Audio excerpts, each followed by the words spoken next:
আসসালামু আলাইকুম। কেমন আছেন সবাই? আশা করি ভালো। তো আজকের ভিডিওটা ভিডিও কম একটু কাহিনীর মতো হবে। কাহিনীর মতো করে আমি বলব। অ্যান্ড আশা করি এই কাহিনী থেকে আপনারা অনেক কিছু শিখতে পারবেন। অ্যান্ড কাহিনীর বিষয়বস্তুটা অনেকটা এরকম যে আমি যদি D1 ভিসা নিয়ে পর্তুগাল আসি এবং স্পেনে যাই, সেক্ষেত্রে আপনার স্পেনের কার্ড বানাতে পারবো কিনা? তো কাহিনী শুরু করি।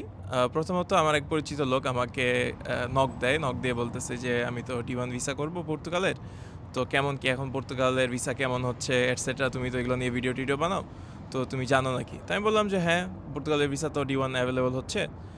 আপনি চাইলে আসতে পারেন।" তো সে বলতেছে যে, "দেখো আমার তো আসলে পর্তুগালের প্রতি এত একটা ইন্টারেস্ট নাই। আমি পর্তুগালে যেয়ে কি করব? শুনলাম কাজ-টাজেরও সিচুয়েশন খারাপ, বেতনও কিছুটা কম। তো আমি চাচ্ছি যে পর্তুগালের D1 ভিসা হইলে আমি পর্তুগালে আসবো এবং পর্তুগালের যে ভিসা আছে, এই ভিসা নিয়ে আমি চলে যাব হচ্ছে স্পেনে এবং স্পেনে গিয়ে ওইখানে যে নরমাল প্রসিজিয়ার আছে, শুনলাম রিসেন্টলি নাকি তাদের ৬ মাসের মধ্যে কার্ড দিয়ে দেওয়ার একটা প্রসেস শুরু করছে। তো ওইখানে যদি এপ্লাই করে দেই তাইলে আমার তো ৬ মাসের মধ্যে স্পেনের কার্ড হয়ে যাবে।" তো আমি বললাম যে, "আপনি যে ইনফরমেশনগুলো শুনছেন এটা আসলে পার্শিয়ালি ট্রু, পুরোপুরি সত্য না। আর আপনার যে সিচুয়েশনটা আছে এই সিচুয়েশনে হয়তোবা আপনি যেভাবে করতে চাচ্ছেন সেভাবে হবে না।"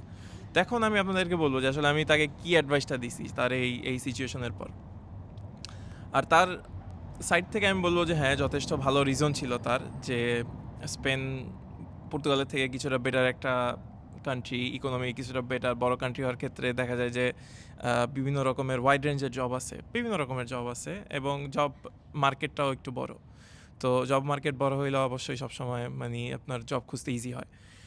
আর তার পাশাপাশি ইনকামও কিছুটা বেশি হয়। দেখা গেছে একটা মোটামুটি একটা স্টেবিলিটি আছে। অ্যান্ড তার সমস্যা নাই। ধরেন ৩-৪ বছর ৫ বছর যদি এক্সট্রাও থাকে সিটিজেনশিপের জন্য এতে তার কোনো সমস্যা ছিল না। তো তার রিজনগুলো ভ্যালিড। কিন্তু আমি তাকে একটা অ্যাডভাইস দিলাম যে কোনটা করলে আসলে ভালো হবে। আমি তাকে বললাম, "আপনি যদি D1 ভিসা করেনই, ঠিক আছে? তাহলে আপনি স্পেনেরটা ডিরেক্ট করেন।" আমি বললাম যে, "আপনি স্পেনেরটা ডিরেক্ট করেন।" তো সে রেসপন্সে আমারে বলতেছে যে, "স্পেনেরটা ডিরেক্ট করতে গেলে তো দেখা যায় খরচ-টরচ একটু বেশি। এখন ওইরকমভাবে প্রসেসিং হইতেছে না। এপ্লাই করলে অ্যাকসেপ্টেন্স রেটও কম।" তো এই ভয়ে সে আরকি ওইদিকে টাকা-পয়সা খরচ হলে নষ্ট হবে। এই ভয়ে সে করতে চাইতেছে না স্পেনে ডিরেক্টলি। এজন্য সে পর্তুগালে করবে। তো আমি বললাম যে, "দেখেন আপনি যদি পর্তুগালে করেন সেক্ষেত্রে কিন্তু আপনার আরও অপশন আছে। আপনি কেন এখানে আইসাই ভিসা নিয়ে আইসাই সরাসরি চলে যাবেন স্পেনে?" তো সে বলতেছে যে, "স্পেনে নাকি ওই কাগজ-টাগজ দিতেছে এভাবে কিভাবে গেলেই যেই যাবে সেই নাকি ৬ মাস থাকলে কার্ড পেয়ে যাবে।" তো তাকে আমি বললাম যে, "আসলে এটা ট্রু না। এটা হচ্ছে যারা ৩১শে ডিসেম্বরের আগে ওই দেশে পৌঁছাইছে। সো আপনি যদি ফিউচারে ভাবতেছেন যে D1 ভিসা-টিসা করে পর্তুগালের ভিসা-টিসা করে আসবেন তারপর স্পেন চলে যাবেন, সেক্ষেত্রে হয়তোবা আপনার জন্য হবে না।" কেন হবে না? সেটাও বলতেছি। এখন বর্তমানে তাদের নিয়ম করছে যে এপ্রিল থেকে আপনার জুন মাস পর্যন্ত আপনি এপ্লাই করতে পারবেন। কিন্তু আপনি যদি দেখা যায় যে ওই ৩১ ডিসেম্বর আগে না আসেন, সেক্ষেত্রে কিন্তু আপনার এপ্লাই করার সুযোগটা হইতেছে না। আপনার ৬ মাস কিন্তু কমপ্লিট হবে না এপ্রিল এবং জুনের মধ্যে। অ্যান্ড আপনি যদি তারপরে আসেন, তারপরে কি নিয়মে এপ্লাই করতে পারবেন?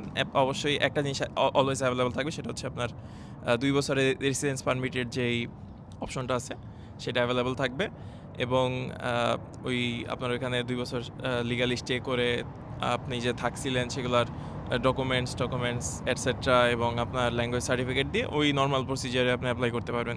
কিন্তু ৬ মাসেরটা শুধুমাত্র বর্তমানে সরকার তাদেরকেই এই অপরচুনিটিটা দিতেছে যারা ৩১ ডিসেম্বর ২০২৫ এর আগে ওই দেশে ঢুকছে এবং ওইখানে আ প্রুফ করতে পারবে যে তারা ৩১ ডিসেম্বরের আগে ছিল। অর্থাৎ আপনি ঢুকছেন কিন্তু আপনার কোনো প্রুফ নাই, আপনার কোনো ডকুমেন্ট নাই, কোনো বাসার কন্ট্রাক্ট নাই, কোনো জব কন্ট্রাক্ট নাই। আপনার উদ্দেশ্য ছিল না এখানে থাকার, স্থায়ীভাবে থাকার। বুঝতে হবে তো তাদের যে আপনি ওখানে থাকার উদ্দেশ্যে ঢুকছিলেন। আপনাদের মনে হইতে পারে টুরিস্ট ভিসায় ঢুকছেন ওখানে ঘোরার জন্য। হঠাৎ দেখলেন অপরচুনিটি এবং আপনি অপরচুনিটিটার মানি উত্তম প্রয়োগ করার ট্রাই করতেছেন। তো তারা অবশ্যই কিছু না কিছু প্রুফ হিসাবে চায়।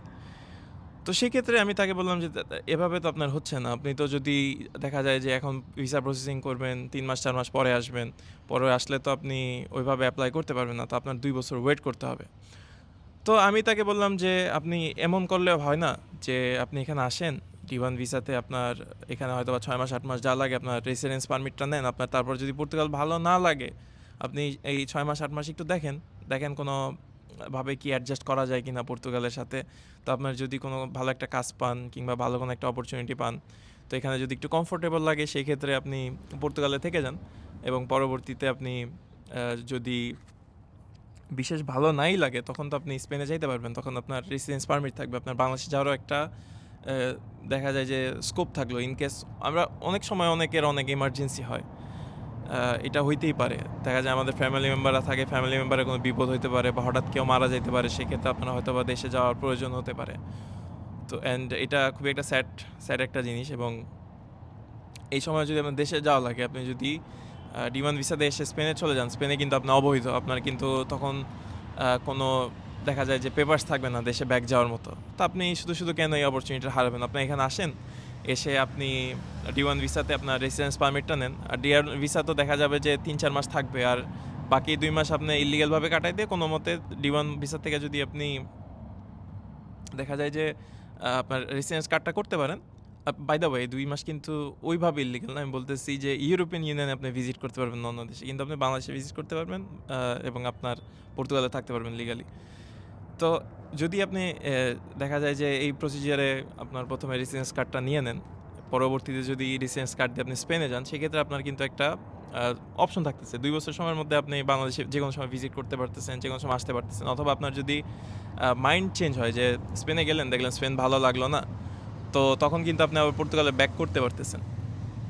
আর তখন দেখা যায় যে আপনি পর্তুগালের রেসিডেন্স পারমিট নিয়ে যদি আপনি স্পেনে যান, আপনি কিন্তু স্পেনের ওই ২ বছরের ওই আইনই ধরতে পারতেছেন। ৬ মাস আইন আপনি এমনিও ধরতে পারবেন না, ওইভাবেও ধরতে পারবেন না। সো আপনার বেটার হবে যে পর্তুগালে এসে ১ম এ রেসিডেন্স কার্ড নেন এখানে, তারপর আপনি স্পেনে যান। স্পেনে যেয়ে যদি দেখেন ভালো লাগে, সেখানে থাকলেন, সেখানে কাগজ করলেন, পেপারস করলেন।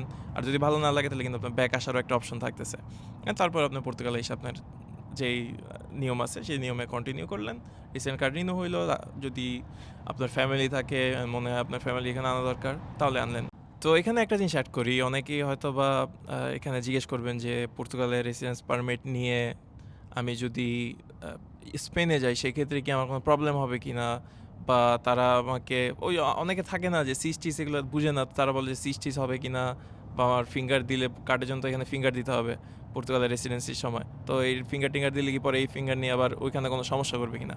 তো অ্যান্সার হচ্ছে যে না, এটার কোনো সমস্যাই হবে না। অনেক লোক আছে, যেমন মনে করেন ইউরোপের অন্যান্য দেশ থেকে টেম্পোরারি রেসিডেন্সি নিয়ে আইসা পর্তুগালে কার্ড করতেছে। আবার দেখা যাচ্ছে অন্যান্য দেশের কার্ড দিয়ে স্পেনের কার্ড করতেছে। সো এটা খুব কমন জিনিস অ্যান্ড লিগালি এটা অ্যালাউড। সো এটা নিয়ে আপনার কোনো টেনশন নাই। অ্যান্ড আশা করি এই কাহিনিটা খুব ভালো লাগছে। অ্যান্ড কাহিনিটার মাধ্যমে যদি এই কাহিনিটা আপনার সাথে রিলেটেড হয়, আপনি হয়তোবা চিন্তা করতেছেন যে আমি ওইভাবে D1 ভিসা নিয়ে পর্তুগালে যাবো, যেহেতু পর্তুগাল অ্যাকসেপ্টেন্স রেট আছে এটা বেশি, তারপর খরচও লাগতেছে কিছুটা কম। তো একটা বেটার অপশন এখানে যে আমি তারপর ওখান থেকে স্পেনে চলে যাবো, স্পেনে যেয়ে আমি স্পেনের কার্ডটা রেসিডেন্সি বানাই নিব। তো আপনি যদি এমন কেউ হয়ে থাকেন, আশা করি আপনি বুঝতে পারছেন যে আমার অ্যাডভাইস আপনার প্রতি কী হবে। আমি তাকে যে অ্যাডভাইস দিছি আপনাকেও ঠিক সেম অ্যাডভাইসটাই দিব। এসে আপনি এখানে কাট করার পরে আপনি স্পেনে যেয়ে আপনার যদি ভালো লাগে থাকলেন, আর না লাগলে থাকলেন না। এটা আপনার পুরোপুরি ব্যক্তিগত বিষয়। তো এই ভিডিও এই পর্যন্তই থাকবে। আশা করি ভিডিওটা আপনার খুবই ভালো লেগেছে। যদি ভালো লেগে থাকে অবশ্যই আমার চ্যানেলটিতে সাবস্ক্রাইব করবেন। দেখা হচ্ছে নেক্সট ভিডিওতে। আসসালামু আলাইকুম।